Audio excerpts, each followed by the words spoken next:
Assalamualaikum warahmatullahi wabarakatuh. Perkenalkan nama saya Hidayatul Akbar. Di sini saya akan sedikit menjelaskan tentang ijma. Langsung saja masuk ke inti pembahasan kita yaitu definisi dan kedudukan ijma. Definisi dan kedudukan ijma itu sangat penting untuk diketahui supaya kita tidak salah memahami dan mengambil kesimpulan dari ijma itu sendiri. Definisi ijma itu sendiri adalah kesepakatan mustahid yang dilakukan untuk menetapkan hukum setelah wafatnya Rasulullah. Yang kedua itu kedudukan dalam Islam. Sumber kedudukan ijma ini bersumber hukum ketiga setelah Al-Quran dan hadis. Yang keempat itu syarat sah ijma. Syarat sah ijma ini harus dilakukan oleh mustahid yang setelah wafatnya Nabi, yang dilakukan oleh para mustahid untuk menetapkan hukum yang baru saja ditemukan. Yang keempat itu jenis-jenis ijma. Jenis-jenis ijma ini yaitu satu ijma qauli, yang kedua ijma sukuti. Dua jenis ini sangat berbeda kekuatan hukumnya. Masuk lagi kita ke syarat sah ijma. Ijma itu ada terbagi beberapa syarat, yaitu satu, kesepakatan bulat para mustahid. Seluruh mustahid itu harus sepakat tanpa penolakan, mencerminkan konsensus penuh tentang hukum syar'i. Yang kedua, itu mustahid yang berkualifikasi, yaitu ijma hanya sah dari ulama yang memenuhi syarat ijtihad dengan pemahaman mendalam tentang syariat. Yang ketiga yaitu harus setelah wafatnya Nabi. Ijma hanya berlaku setelah wafatnya Nabi karena semasa hidupnya wahyu menjadi sumber utama yang diturunkan langsung kepada Nabi Muhammad SAW. Yang keempat yaitu berkaitan hukum syar'i. Di sini kesepakatan harus tentang masalah hukum Islam, bukan urusan duniawi atau ilmu pengetahuan umum. Di sini harus dilakukan untuk menentukan hukum yang belum terpecahkan. Contoh perbedaan ijma mutlak dan zani. Ijma mutlak itu kesepakatan pasti seluruh ulama, hukumnya jelas dan tidak diragukan. Yang kedua tuh ijma zani, yaitu kesepakatan bersifat dugaan. Kekuatan hukumnya lebih lemah daripada ijma mutlak. Contohnya itu yaitu ijma mutlak itu kesepakatan ulama tentang mengharamkan riba.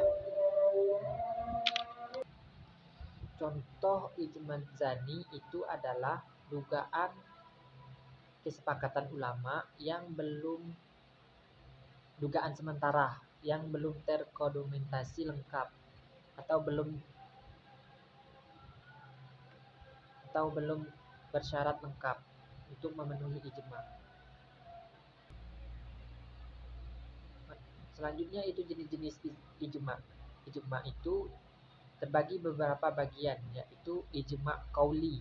Ijma qauli ini adalah kesepakatan eksplisit para mustahid tentang hukum syar'i melalui pernyataan jelas.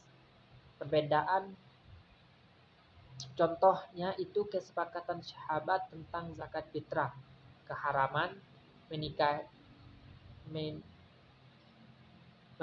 mahramnya, dan pengumpulan Al-Quran. Masuk selanjutnya yaitu ijma sukuti, yaitu kesepakatan ulama melalui diamnya tanpa penolakan terhadap pendapat mustahid lain. Kekuatan hukumnya itu lebih lemah daripada ijma qauli karena diam belum tentu berarti setuju.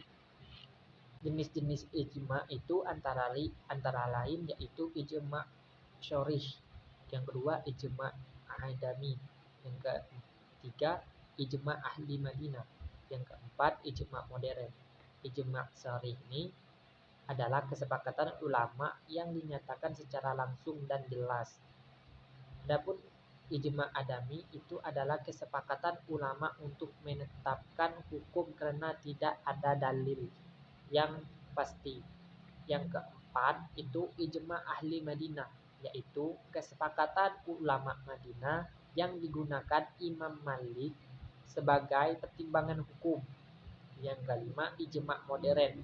Ijma modern ini yaitu kesepakatan ulama kontemporer melalui lembaga fatwa nasional. Selanjutnya masuk kita proses pembentukan ijma. Proses pembentukan ijma itu ada terbagi menjadi 4 mekanisme ya, yang terbentuk, yaitu satu, mengidentifikasi masalah hukum mengidentifikasi masalah hukum ini mencari hukum yang harus belum ada hukumnya, syarat fikih yang belum ada hukumnya. Yang kedua itu pengumpulan dalil. Pengumpulan dalil ini dilakukan para ulama meneliti dalil-dalil syar'i dan melakukan analisis komparatif terhadap pendapat pendahulunya. Yang ketiga yaitu diskusi antar ulama. Ulama sebelum menetapkan ijma, para ulama ini harus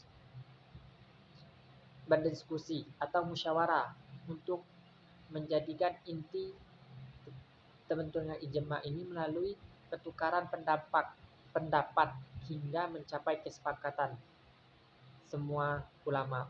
Yang keempat itu kesepakatan mujtahid. Ijma ini terbentuk ketika seluruh mujtahid sepakat tanpa ada penolakan. Kalau di zaman sekarang, kesepakatan semua ulama internasional dalam menentukan hukum pada suatu masalah fikih atau kontemporer yang terjadi pada saat sekarang ini. Hanya itu yang saya dapat sampaikan di pembahasan kali ini. Kurang dan lebihnya mohon dimaafkan. Saya akhiri, wabillahi taufiq wal hidayah. Wassalamualaikum warahmatullahi wabarakatuh.